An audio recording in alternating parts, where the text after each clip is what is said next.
किसने की ये गुस्ताखी? किसने फेंका पत्थर? सामने आओ। हमने फेंका है पत्थर।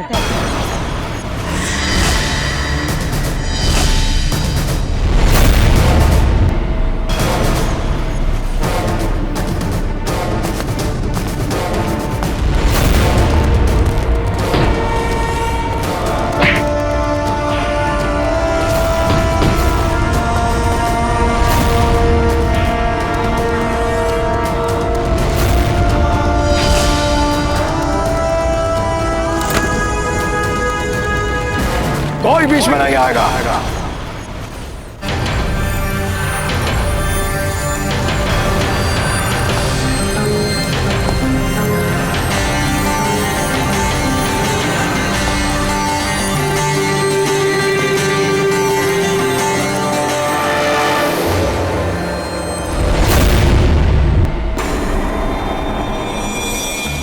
माशाअल्लाह, माशाअल्लाह,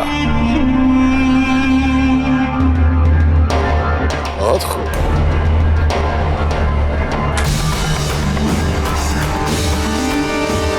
तुम्हें मारने से पहले हमारी एक ख्वाहिश है बच्चे। हम जानना चाहते हैं कि तुम कौन हो। हमें मारने की बात भूल जाओ मुगल। अपने प्राण बचाने की सोचो इस राजपूत से। वाकई राजपूत? मगर हमने तो सुना था कि राजपूत कभी छुप कर वार नहीं करता। ठीक ही सुना था तुमने। अभी तो हम तुम्हारे सामने खड़े हैं।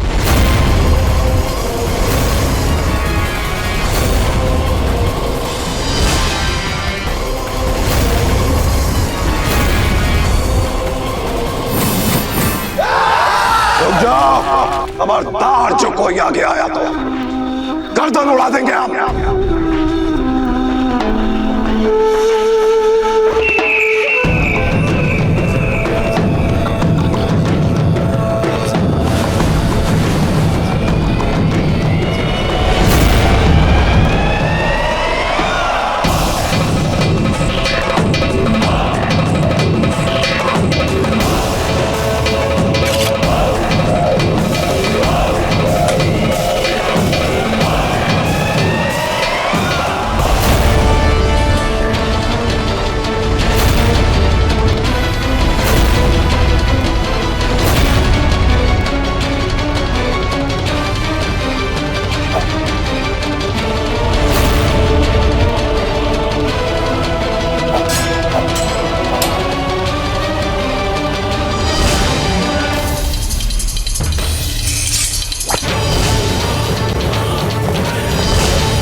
अच्छा,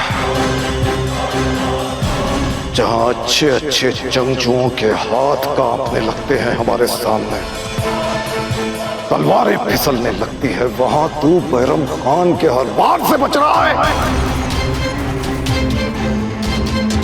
बात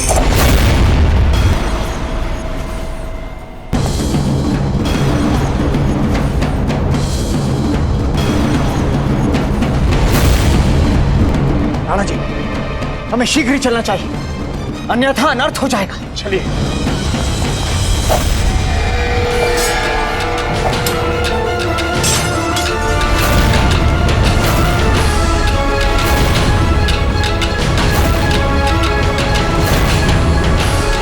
मगर अफसोस, बैरम खान की शमशीर के आगे तेरा ये बच्चों वाला खेल ज्यादा नहीं चल पाएगा। मरने के लिए तैयार हो जा।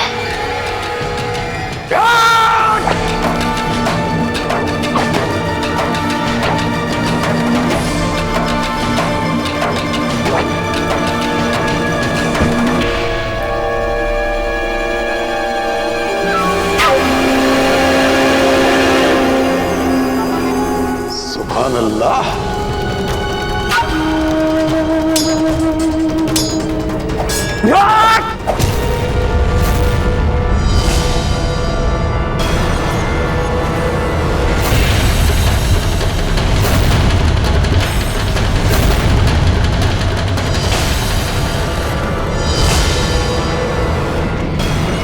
सिंह जी, छोड़िए हमारा हाथ। ये गुस्ताख लड़का हमारे सामने बहुत बहादुरी दिखाने की कोशिश कर रहा था। इसे माकूल सबक सिखाना पड़ेगा। नहीं बैरम खान, हम इस धरती पर इस बच्चे का रक्त बहाने की अनुमति नहीं देंगे।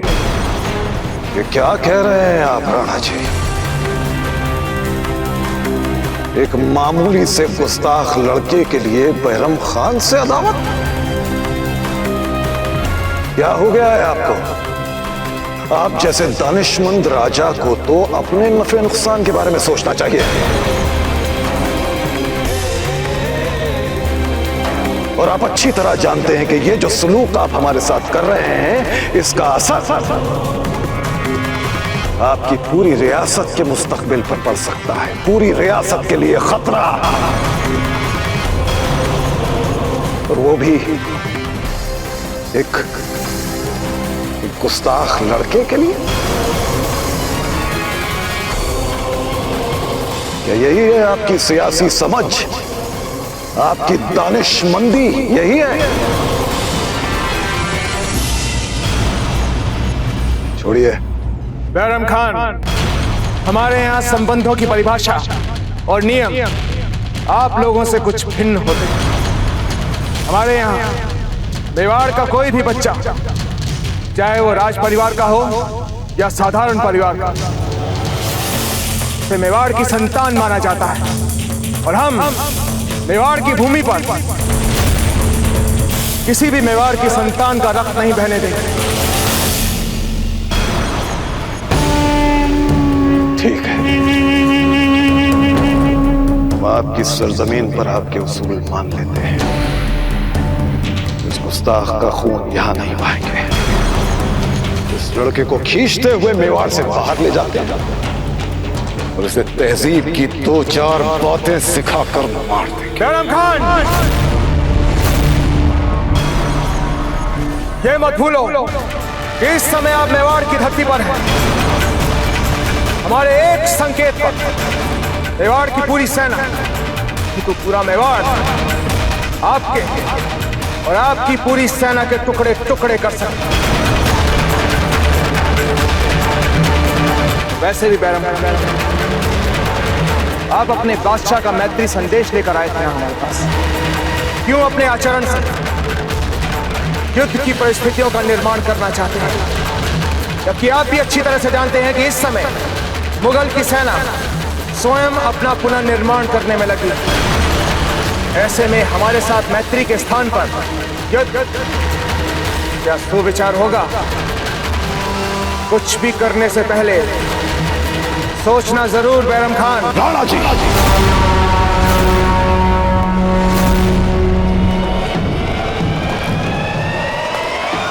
जलालुद्दीन मोहम्मद हमें खान बाबा कहते हैं। हमारी औलाद की तरह है वो, और आज तक हमारे किसी भी फैसले पर उन्होंने सवाल नहीं किया। यदि ऐसा है बैरम खान, तो आपके कंधों पर उत्तरदायित्व और भी बढ़ जाता है। क्या आप ऐसे ही अपनी अतिरिक्त शक्तियों का दुरुपयोग करते हैं? क्या मुगलों में इसी को समझदारी कहा जाता है? राजनैतिक परिपक्वता और कूटनैतिकता, क्या मुगलों में इसी को समझा जाता है? सोचिए बैरम खान, सोचिए।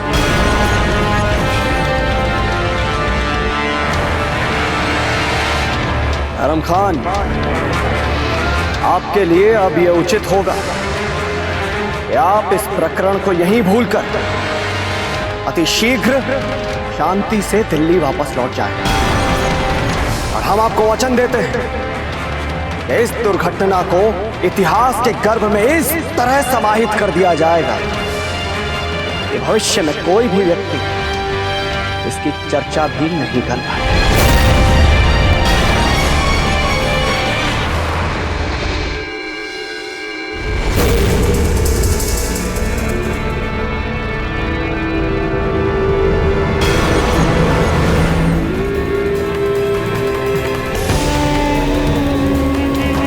तुझे नहीं भूलेंगे बच्चे। बैरम खान अपने खिलाफ हुई गुस्ताखी को बर्दाश्त नहीं करता और जो भी उसके खिलाफ गुस्ताखी करने की जुर्रत करता है वो बहुत दिनों तक जी नहीं पाता।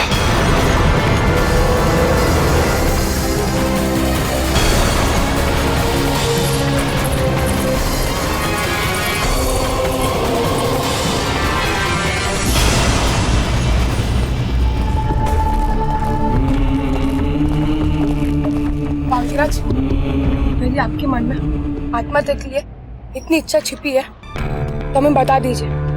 आइंदे से हम आपके साथ रहे तो थोड़ा संभल कर रहेंगे। क्यों इतना घुमा फिरा कर क्यों सोचना? आपके लिए सुरक्षित रहने का साधारण उपाय है कि आप हमारे साथ ही ना रहे। वो तो संभव ही नहीं है बाजीराज।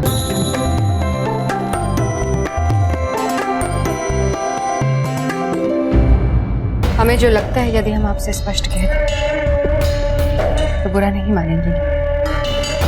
कह दीजिए धीरबाई जी, प्रताप के लिए ये जो चिंता का प्रदर्शन करते हैं सच से अधिक दिखावा लगता है। हमारी ममता को गाली मत दीजिए, वरना अच्छा नहीं होगा। फिर प्रताप ने साधारण बनने की सीमा को लांघकर मेवाड़ आए मुगलों को क्यों ललकारा?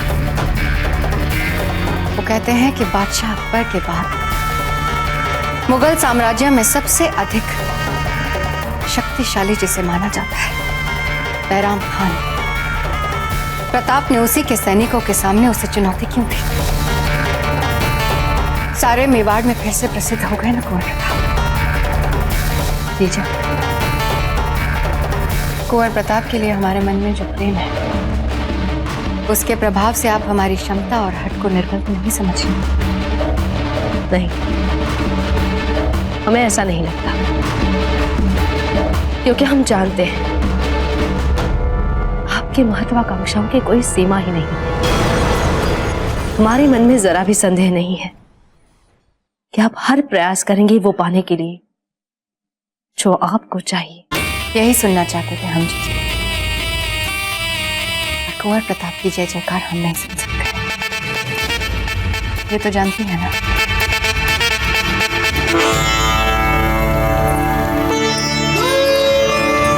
हुकुम कुंवर प्रताप के साहसी किंतु उनकर आक्रामकता का दुष्परिणाम अवश्य निकलेगा।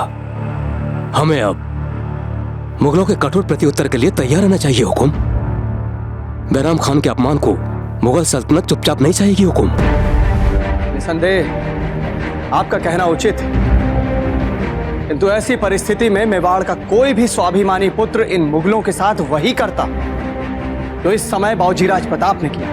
रावत जी, आपकी बात सही होते हुए भी कुंवर प्रताप ने बैराम खान के साथ जो किया वो हमें राजनीतिक समझदारी के हिसाब से सही नहीं लगता है। फिर भी आप एक बार राणा जी का विचार भी जान लीजिए। हम आपसे सहमत हैं। हमें भी यही लगता है कि कुंवर प्रताप ने जो किया वो समझदारी की बात नहीं, परंतु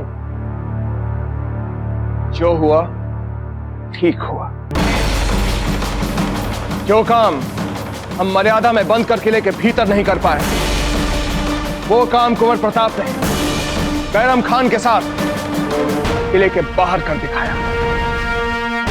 आप सब लोग अपने सीने पर हाथ रखकर बताइए कि आप मन ही मन बैरम खान को कठोर दंड नहीं देना चाहते थे? बैरम खान ने हमारे दरबार में आकर राजपूतों का अपमान किया, क्या आप सब लोग उसे मुंह तोड़ उत्तर नहीं देना चाहते थे? बोलिए। ही राणा जी, जब प्रश्न हमारी आन बान और शान पर आ जाए तो कभी कभी राजनीति और कूटनीति जैसे सिद्धांत अर्थहीन लगने लगते हैं। हमारी तो एक लिंग जी से यही प्रार्थना है कि मेवाड़ के हर बच्चे को अपनी मातृभूमि के सम्मान के लिए ऐसा ही दुस्साहसी बना है, तो कोई भी शत्रु हमारी मातृभूमि पर आंख तक नहीं उठा पाएगा। शत्रु चाहे कितना भी बड़ा क्यों ना हो, कितना भी शक्तिशाली क्यों ना हो,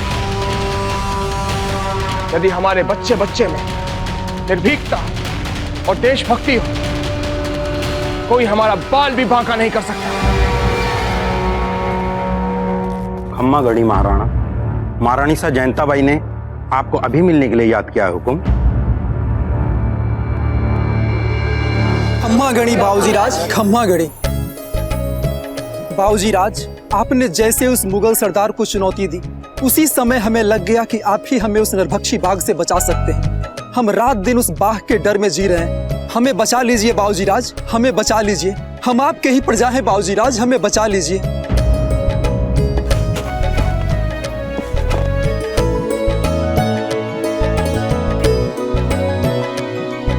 ये आपके चरणों में छोटी सी भेंट है बाबूजीराज, इसे स्वीकार कीजिए और हमारा उद्धार कीजिए बाबूजीराज।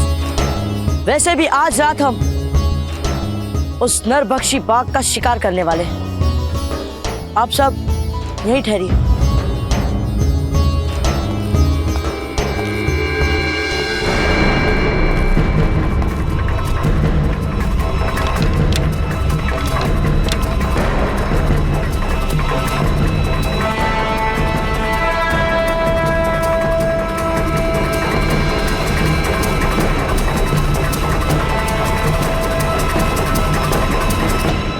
बस ये एक नया शस्त्र बना रहे थे, लगभग पूरा हो चुका है। बाबूजी राज की, बाबूजी राज की, बाबूजी राज की, बाबूजी राज की, बाबूजी राज की, बाबूजी राज की, बाबूजी राज की, बाबूजी राज की, बाबूजी राज की। क्या आप भी महल छोड़कर जाना चाहती हैं? क्यों कर रही हैं आप ऐसा जीजा? क्योंकि हम अपने प्रताप के साथ रहना चाहते हैं। आप कुंवर प्रताप के साथ जाकर रहना चाहती हैं? शायद आप भूल गए हैं जयवंताबाई जी कि आप ही ने कुंवर प्रताप को निर्वासित करवाया था। भूलना ही तो नहीं सीखा हमने राणा जी,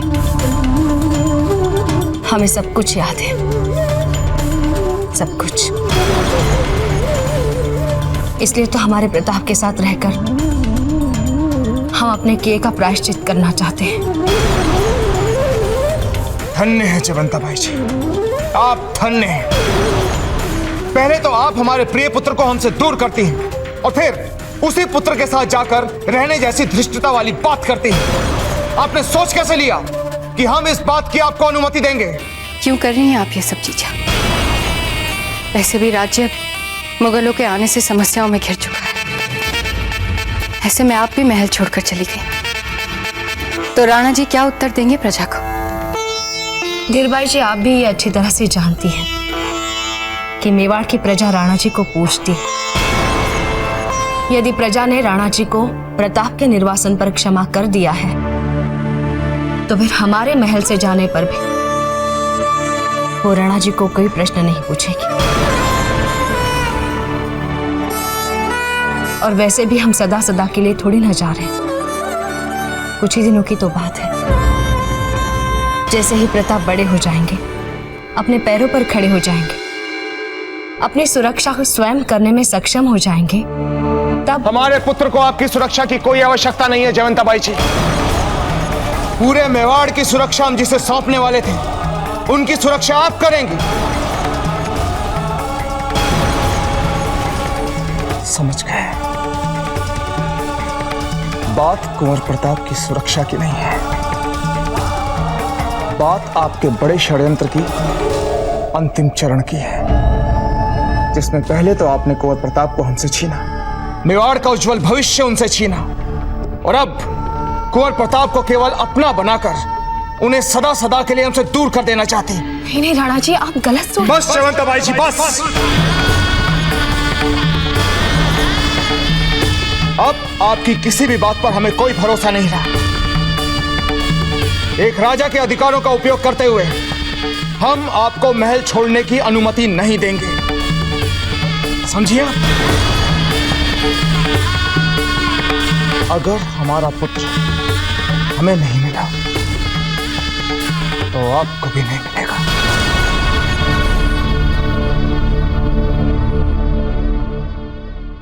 ऐसी स्थिति में फिर राणा जी हमें आपकी आज्ञा की अवहेलना करनी होगी।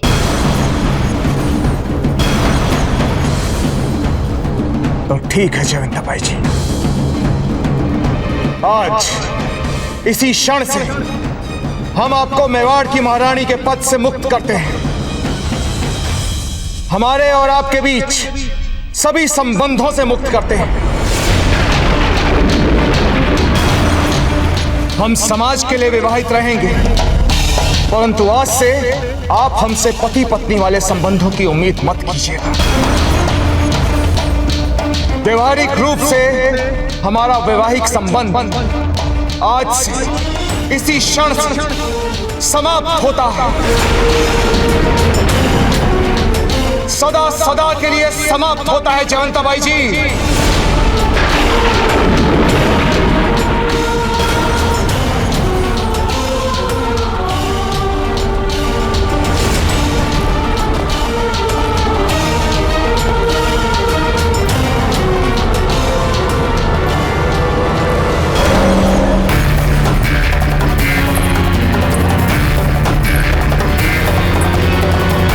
आप हमारी अपेक्षा से अधिक, कहीं अधिक साहसी निकली जीजा। मुक्त हो गए आप, बस इतना ध्यान रखना कि आप प्रताप के पास उसे साधारण बनाने जा रही हैं, असाधारण नहीं।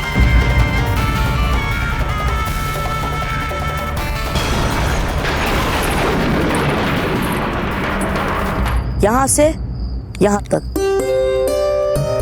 और हाँ, सभी लोग ध्यान रखना कि कोई भी बाघ के पास जाने की मूर्खता नहीं करेगा। आप सभी लोग दूर से पेड़ों और झाड़ियों के पीछे छिप छिप कर आगे बढ़ेंगे, और जिस किसी को भी बाघ का आभास हो तो वो हमें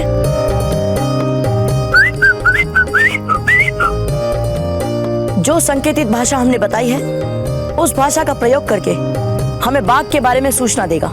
जी बाबूजीराज, ये सब तो हम कर लेंगे, पर भीलों का क्या होगा? बाघ से पहले कई उन्होंने हम पर आक्रमण कर दिया तो? देखिए, भील हमारे जैसे ही मानव है, उनसे बात की जा सकती है, उन्हें समझाया जा सकता है, परंतु बाघ से ना तो बातचीत करी जा सकती है और ना ही उन्हें समझाया जा सकता है। इसीलिए आप सब भील का भय अपने मन से निकाल दीजिए।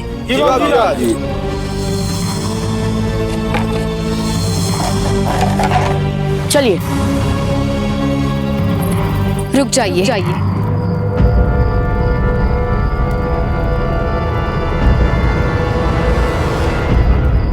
रानी माँ,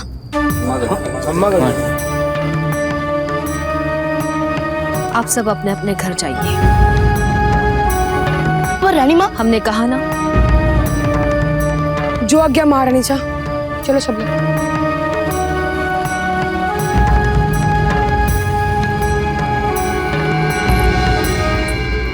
क्षमा करनी रानी माँ, परंतु आप यहाँ कैसे, और इन साधारण वस्त्रों में? और आपने उन सभी लोगों को भेज क्यों दिया रानी माँ? इस महत्वपूर्ण अभियान में हमें उनकी आवश्यकता पड़ सकती थी रानी माँ। अब आप एक ही जगह जाएंगे प्रताप, और वो है आपका तलहटी वाला निवास स्थान। रानी माँ रुकिए ना, क्या आप हमारे साथ यहाँ पर रहने आई हैं? रानी माँ,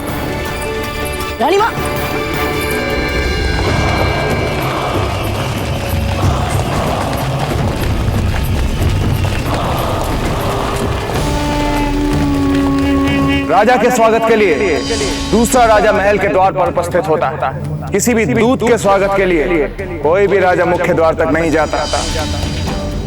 हमें मारने की बात भूल जाओ मुगल, अपने प्राण बचाने की सोचो इस राजपूत से। क्या हुआ हुजूर? दिल्ली के सफर के लिए इस आखिरी दौर में हमें इसी गांव में आराम के लिए रुकना है? नहीं,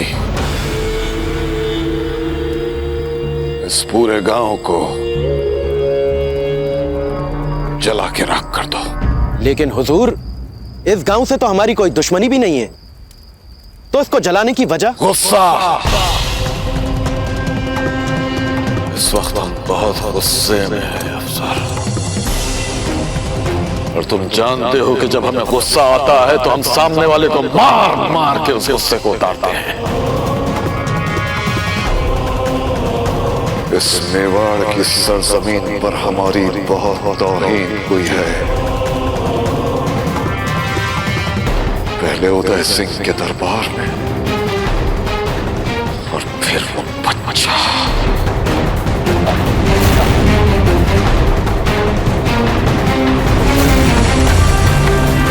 हमारे लिए उस तौहीन का बदला लेना बहुत जरूरी है। जला डालो इस पूरे गांव को।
आपने हमारे लिए इतना बड़ा त्याग कर दिया, हमारे साथ रहने के लिए, हमारा ध्यान रखने के लिए आपने सब कुछ छोड़ दिया रानी माँ। क्यों रानी माँ? कहां से आ गई आप में दाजीराज के विरुद्ध जाने की शक्ति? जिस मान मर्यादा के साथ, जिस सुख सुविधा के साथ आप रही हैं, आपने उन सबको एक पल में छोड़ दिया। क्यों रानी माँ? हमें नहीं पता प्रताप, हम इसे शक्ति कहे या अपने पुत्र के लिए हमारी दुर्बलता। प्रताप, हम और कुछ नहीं चाहते, बस आप सुरक्षित रहें और कोई संकट ना मोल ले। हमें और कुछ नहीं चाहिए। बताइए, आप कर पाएंगे हमारे लिए इतना? रानी माँ, यहाँ के लोगों को हमारी आवश्यकता है। हमने जो कहा वो आप कर पाएंगे या नहीं?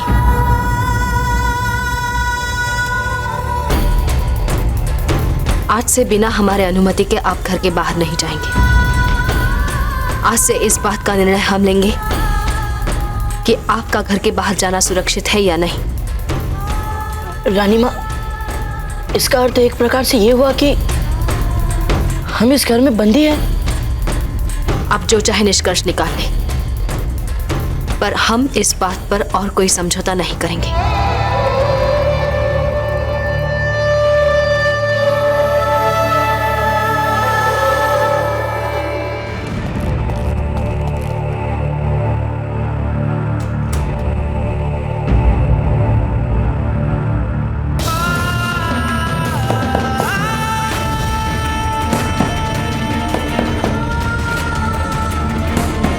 हम आपको भली भांति जानते हैं प्रताप।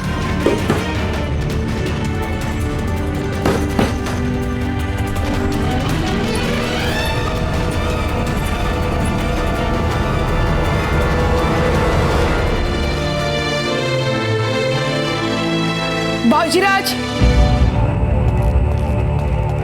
चक्रपाणी, हम आपका खंजर लौटाना आए थे। सोचा अब महारानी साहब आ गई है तो आपको इसकी अधिक आवश्यकता होगी सुरक्षा के लिए। चक्रपाणी, पता नहीं रानी माँ को क्या हो गया है। उन्होंने हमें कक्ष में बंद कर दिया है और बाहर से ताला भी लगा दिया है। पता नहीं चक्रपाणी, रानी माँ हमें कहीं नहीं जाने दे रही है। रानी माँ को हमने पहले इतना भयभीत कभी नहीं देखा। हमें लगता है इस भाई के पीछे अवश्य ही कोई कारण होगा, इसलिए अच्छा यही होगा भाऊजीराज कि आप महारानी से का आदेश चुपचाप मान ले। फिर बाघ को कौन मारेगा चक्रपाणी? वो नरभक्षी बाघ पता नहीं बस्ती में अब किसको अपना भोजन बनाएगा। चक्रपाणी, हमें ये सोचने पर नींद ही नहीं आ रही है। और विकल्प क्या आपके पास? अब ये दीवार तोड़कर आप बाहर आओगे?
मैं भी बाघ को मारने में आपकी सहायता करना चाहता हूँ भाऊजीराज।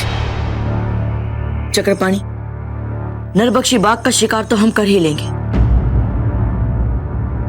हम चाहते हैं कि जब तक हम वन से ना लौटे तब तक आप हमारे कक्ष में प्रताप बनकर रहें, ताकि हमारी रानी माँ को संदेह ना हो सके। क्योंकि हम जानते हैं चक्रपाणी, हमारा पूरा विश्वास है कि हमारी रानी माँ रात में हमारे कक्ष का निरीक्षण करने अवश्य आएंगी। और महारानी से निरीक्षण करना आ गई तो हम क्या करेंगे भाऊजीराज? हम तो किसी भी कौन से भाऊजीराज प्रताप नहीं लगते। आपको कुछ नहीं करना है चक्रपाणी, बस हमारे स्थान पर जाकर सोना है। और यदि महारानी से ने हमें पकड़ लिया तो हमारा मृत्युदंड पक्का। आप भी ना चक्रपाणी, अब मृत्यु से क्या डरना? वैसे भी आप हमारे साथ जंगल चलकर बाघ के हाथों मरने के लिए तो तैयार हो ही चुके थे, तो फिर चाहे वहां अपने प्राण दो चाहे यहाँ, इसमें अंतर क्या पड़ता है? आप अपने मित्र के लिए प्राण देना चाहते हैं और इसके लिए ईश्वर आपको भरपूर अवसर दे रहा है, तो फिर मृत्यु का स्थान और प्रकृति हमें ही चुन लेने दो। अब एक और समस्या, आपसे वाद विवाद करने में हम कभी नहीं जीत सकते। मारिए, जैसे मारना है वैसे मारिए। भाऊजीराज, अपने ध्यान रखना वन में, क्योंकि इस नरभक्षी बाघ के ऊपर किसी भी प्रकार का राजनीतिक दबाव नहीं होगा जैसे बैरम खान पर था।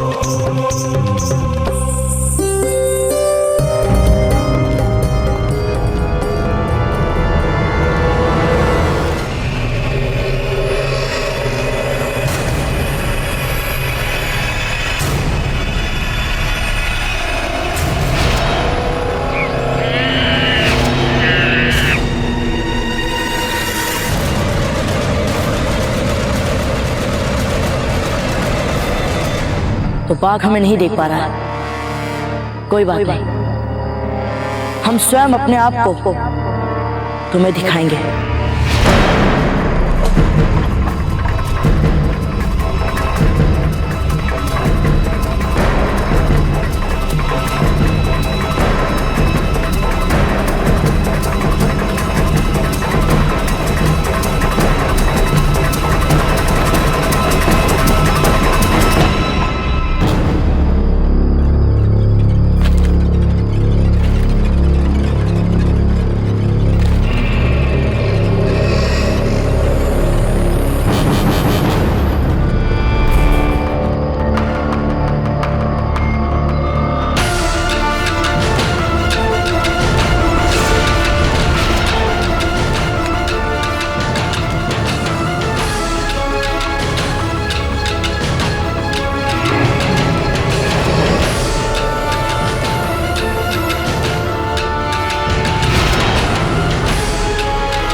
वीडियो सबसे पहले देखने के लिए हमारे चैनल को सब्सक्राइब करें और बेल आइकन दबाएं।